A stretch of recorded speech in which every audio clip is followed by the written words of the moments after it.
బంద్ లో భాగంగా విజయవాడలో వైసీపీ నేతలు కార్యకర్తలు బంద్ పాటించారు. నగరంలో ర్యాలీ నిర్వహించడమే కాకుండా దుకాణాలను మూయించారు. ఈ సందర్భంగా పోలీసులకు వైసీపీ నేతలకు మధ్య వాగ్వివాదం చోటు చేసుకుంది. వైకాపా నేత వంగవీటి రాధాకృష్ణ మాట్లాడుతూ నోట్ల రద్దు నిర్ణయం వల్ల సామాన్యులు ఇబ్బందులు పడుతున్నారని అన్నారు.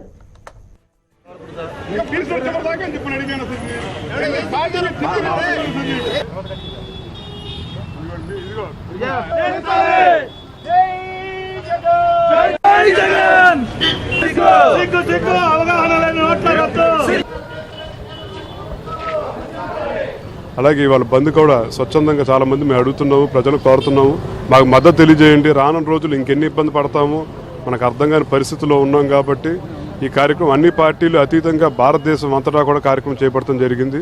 ఎక్కడికక్కడ సరే ప్రజలు ఏటీఎంలో లైన్లో నుంచుని లేదంటే బ్యాంకులో లైన్లో నుంచుని వాళ్ళు సంపాదించుకున్న సొమ్మే లైన్లో నుంచుని తీసుకోవాలి, అది కూడా ఇంత అమౌంట్ తీసుకోవాలి అని చెప్పని ఆంక్షలు విధించడం అని చాలా దౌర్భాగ్య పరిస్థితి. లేదు, ఇది దేశం మొత్తం అంతా సర్వనాశనం చేయడానికి కంకణం కట్టుకున్నట్టు చంద్రబాబును నరేంద్ర మోడీ పెట్టుకున్నారు. వేరే కార్యక్రమం తప్ప వేరేదేం లేదు.